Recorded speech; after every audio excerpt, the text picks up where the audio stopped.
Again, sir. बैठिए। क्या नाम है आपका? Pradeep Pranav sir. Pradeep Pranav. Yes sir. Hindi में इंटरव्यू देना चाहेंगे कि इंग्लिश में? हिंदी में सर। हिंदी में। Yes sir. अपने बारे में बताइए कुछ। मेरा नाम प्रदीप प्रणव है। मेरे फादर्स का नाम सुरेश चंद्र महतो है। मैं रांची जिला के राहे प्रखंड कपूरा नगर गांव का निवासी हूं। वर्तमान समय में मैं ministry of statistics and programme implementation मंत्रालय के अधीन असिस्टेंट सुपरिटेंडिंग ऑफिसर पद पर मैं नियुक्त। भारत सरकार की झारखंड सरकार? भारत सरकार सर। सरकार। यस। कहाँ पोस्टेड है? रांची में? हजारीबाग में। हजारीबाग में पोस्टेड। जी सर। पहले मेरी पोस्टिंग कर्नाटका थी, गुलबर्गा। उसके क्या करते थे? इसी पोस्ट में मैं कार्यरत था। क्या काम करते हैं इस पोस्ट पर? इसमें होता है क्या सर, बेसिकली इसमें प्राइमरी डेटा लिए जाते हैं, शिक्षा, एजुकेशन, उसके अलावा उद्योग, कृषि, गरीबी, बेरोजगारी, इन सब चीज़ों का प्राइमरी डेटा इकट्ठा की जाती है। डेटा इकट्ठा करके क्या करते हैं? इसका कंपाइल किया जाता है और सर भारत की प्लानिंग में मदद करती है। कहाँ कौन सा प्लानिंग करने में? सारे डिपार्टमेंट, स्वास्थ्य मंत्रालय, मानव संसाधन मंत्रालय, सारे डेटा मंत्रालय। आपके पास कब तक अपडेटेड रहता है? सर ये अपडेटेड 1 साल का होता है, एक साल का ही सेशन होता है। जैसे अभी 2020 चल रहा है तो 2019 के कब तक का रहेगा डेटा? 2019 का कंप्लीट, जनवरी से दिसंबर तक का। जनवरी दिसंबर तक का कैलेंडर ईयर चलता है कि फाइनेंशियल ईयर चलता है? फाइनेंशियल ईयर चलती है। तो जब कितना बड़ा ये ऑर्गेनाइजेशन है? ये बहुत बड़ी ऑर्गेनाइजेशन है। सारे स्टेट पे हैं, सारे यूनियन टेरिटरी पे हैं ये, हर जगह, इवन केरल से लेकर अंडमान निकोबार तक सारे जगह इसके।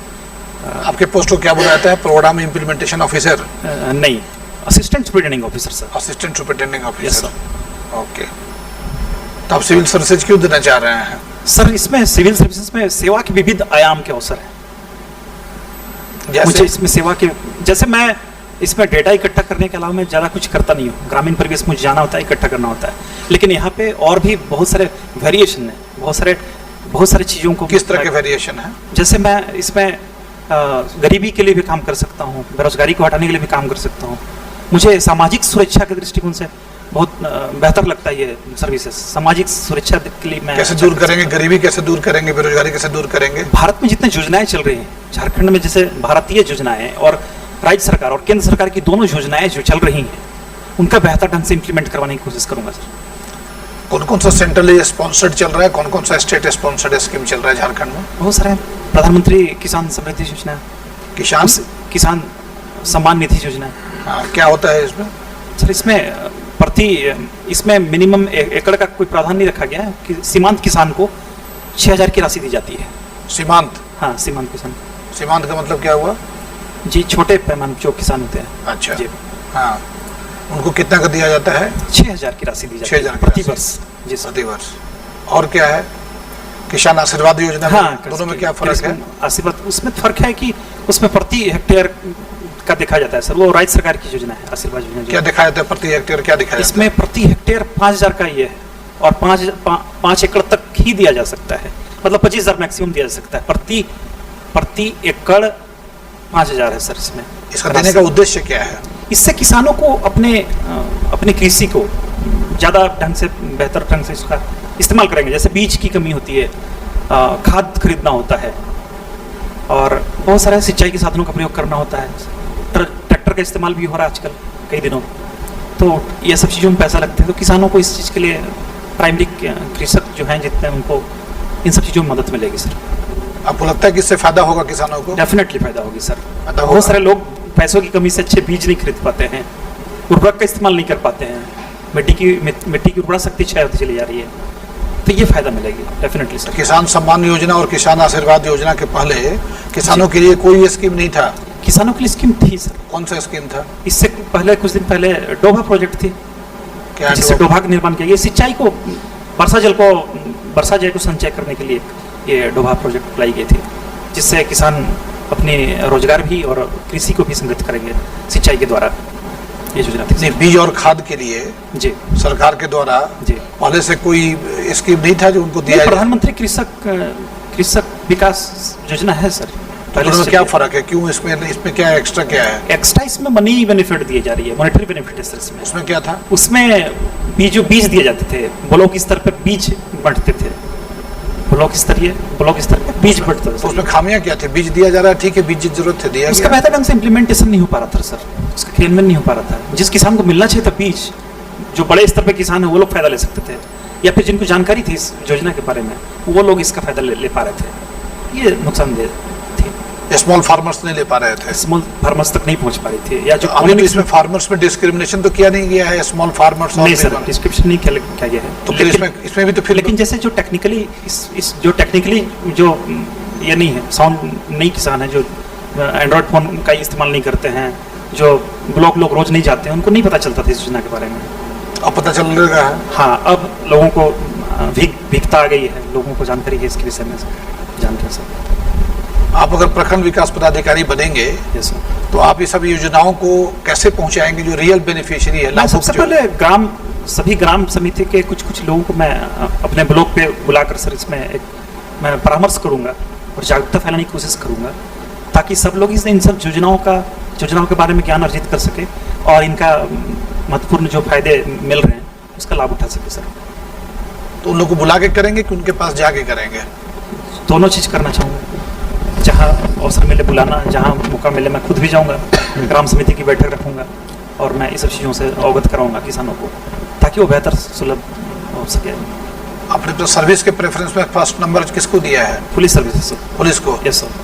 पुलिस में क्यों दिया है पहला चॉइस? सर मैं एडवेंचरस हूँ, मेरे में साहसिक गतिविधियाँ बचपन से रुझान रही है।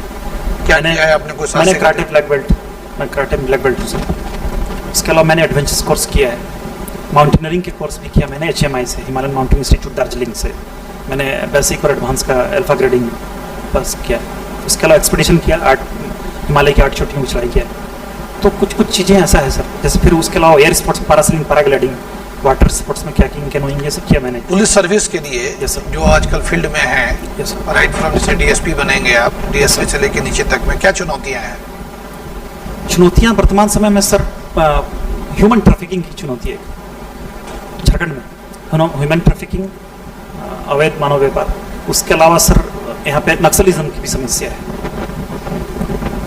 नक्सलिज्म की समस्या को दूर करने के लिए आप क्या करेंगे अगर एज ए पुलिस ऑफिसर? इसमें मैं सबसे पहले तो ग्राम सभा के द्वारा ही इसका बेहतर इम्प्लीमेंट करने की कोशिश करूंगा सर, जागरूकता फैलाने की कोशिश करूंगा सर, क्योंकि इसका जो जड़ है वो कहीं ना कहीं विस्थापन से जुड़ी है। विस्थापन, पुनर्वास, गरीबी, बेरोजगारी, ये सब चीज़ें हैं। और वो तो आपसे बात करने आएंगे ही नहीं, तो किससे बात कीजिएगा? मैं संदेश फैलाने की कोशिश करूंगा सर। कैसे संदेश फैलाएंगे बताइए? मैं पब्लिक पे कम्युनिकेशन होने की कोशिश करूंगा। नहीं, पब्लिक तो ठीक ही है, पब्लिक तो प्रशासन की बात सुन रही है जी। जो लोग नक्सलवादी हैं जी, वो आपके पास ना तो आएंगे, ना आपसे बात करेंगे जी, ना अपने को चिन्हित करेंगे, आप भी आइडेंटिफाई नहीं, उनसे कैसे करेंगे इस समस्या के लिए? मैं उनसे कैसे डील करेंगे? उसके हायर लेवल के जो और ये लोग हायर लेवल के जो अथॉरिटी हैं सर, उनसे मैं संपर्क साधने किस तरह के हायर लेवल अथॉरिटी का? उनके जैसे जनरल कमांडर होते हैं, जो रीजनल कमांडर होते हैं। जनरल कमांडर से बात कीजिएगा? हाँ, कुछ तो कोशिश करूंगा सर उनसे कम्युनिकेशन बनाने की, ताकि मैं उनकी समस्याओं को अवगत हो सकूँ सर। नक्सल ऑपरेशंस, एंटी नक्सल ऑपरेशंस में जी सर, क्या क्या चीजें से गवर्नमेंट अभी कर रही है कि जिससे कि नक्सलवाद का प्रभाव कम हो? पुनर्वास नीति अपनाई सर उनके लिए, प्रत्यर्पण, जो आत्मसमर्पण कर रहे हैं उनकी नीतियों को बेहतर किया जा रहा है सर। उनको रुपया दी जा रही है, उनको मुआवजा दी जा रही है, नौकरी दी जा रही है, निःशुल्क घर बना दी जा रही है, ये सब चीज़ें हैं सर। नक्सलवाद जो है जी सर, पत्थलगड़ी मूवमेंट, दोनों में कोई संबंध है? बहुत अंतर है सर, कोई संबंध नहीं। कोई संबंध नहीं है, दोनों अलग चीज है। दोनों अलग। पत्थलगड़ी क्या है?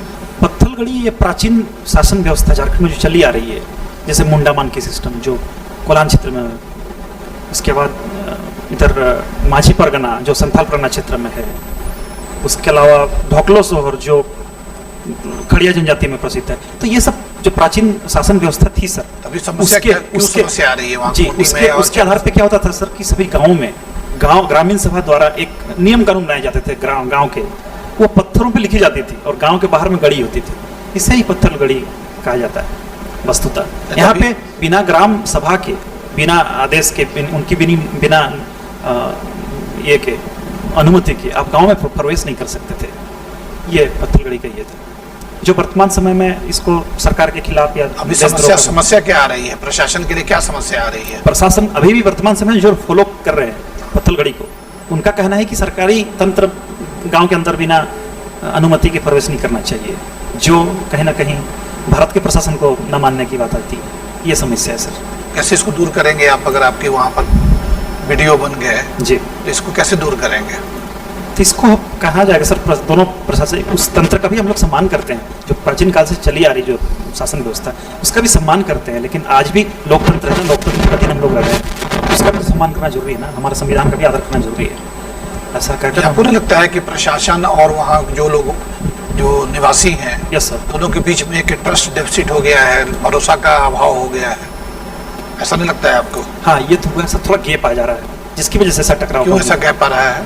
ये लैक ऑफ कम्युनिकेशन सर, दोनों का आपसी विचार विमर्श में कमी आ रही है। कम्युनिकेशन क्या बना? प्रशासन कहीं ना जो है- कहीं उन लोग को लगता है कि प्रशासन से डर है, या प्रशासन से कोऑपरेशन नहीं है, जनता के सहयोग के हित में कोई कार्य नहीं हो पा रही है, या जहाँ 3 नलकूप मिलना चाहिए तो वहाँ 1 नलकूप भी नहीं मिल पा रही है, तो ऐसा हो रहा है जिसकी वजह से लोग सरकारी तंत्र के खिलाफ उठ रहे हैं। ऐसा क्यों हो रहा है? क्यों? योजना का क्रियान्वयन बेहतर ढंग से न हो पाना सबसे मूल रीजन है सर।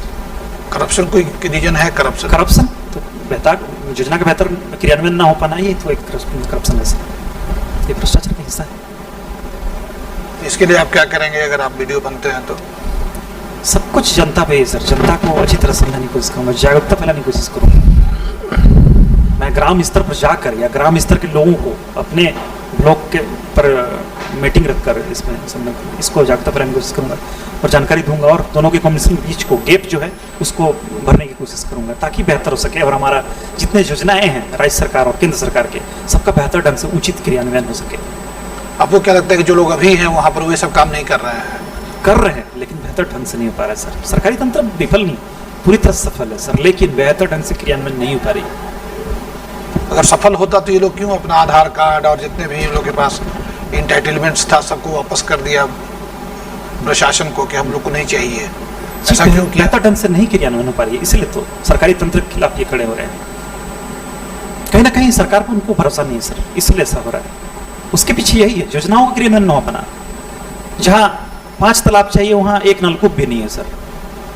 आज भी पीने के लिए लोग नदी नाले पे और छोटे छोटे डोभा। आपको कैसे लगता है कि 20 साल में जो काम नहीं हुआ आप कर देंगे, तुरंत आप वीडियो बनेंगे और हो जाएगा? नहीं, तुरंत तो संभव नहीं है सर, और एक से भी संभव नहीं, मैं खुद भी नहीं बदल सकता हूँ।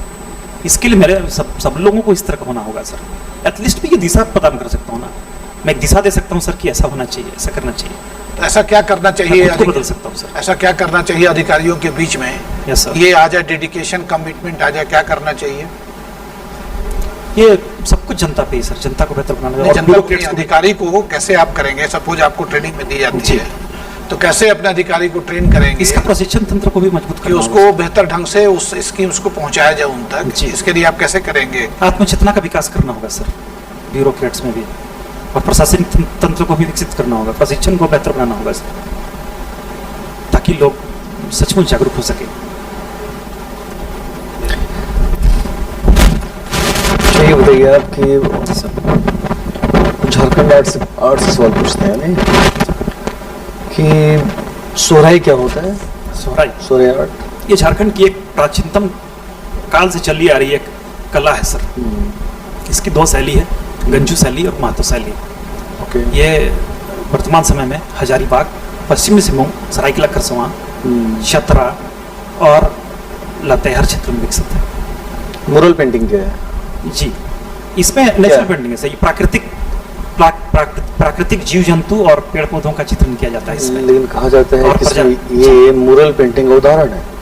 नहीं सर, ये गांव में ग्राम क्षेत्र के दीवार पट पे पेंटिंग की जाती है। झारखंड में फोक डांसेस कितने तरह के हैं? बहुत प्रकार के सर। ये बेसिक 2 टाइप्स हैं, वो कौन कौन है? पैका डांस है, छऊ नृत्य है, डमकच है, झूमर है। 2 कैटेगरीज हैं, एक है जी, सडानी जी, है, एक है फोक ट्राइब डांसेस है। Yes sir. छौ क्या है? छऊ बेसिकली ये मुखोटा पहनकर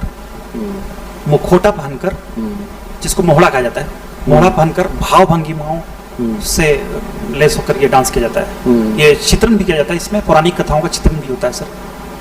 सब कुछ, जैसे कार्तिक, गणेश वंदना, दुर्गा वासिनी, इस तरह के कुछ कुछ चित्रण किए जाते हैं।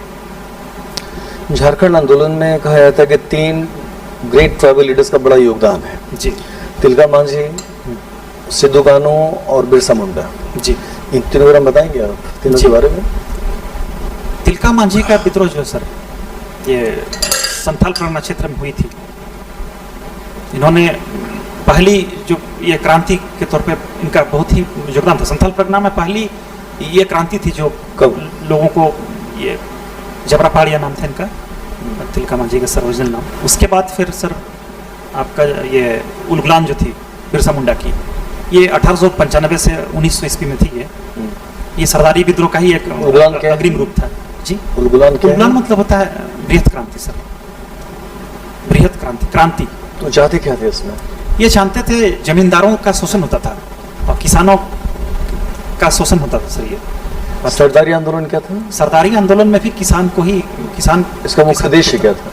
इनका उद्देश्य, सरदारी आंदोलन जी, मुख्य ये- उद्देश्य क्या था? जी, भू माफियों द्वारा शोषण किया जाना, जमींदारों द्वारा शोषण किया जाना, इसके खिलाफ इन्होंने आगे बढ़ाया। आगे जाकर ये उलगुलान का रूप लिया और अंग्रेजों के खिलाफ ये आंदोलन हुई। बाद में इसी के कालांतर परिणाम है कि CNT एक्ट भी आई 1908 ईस्वी में सर। Thank you.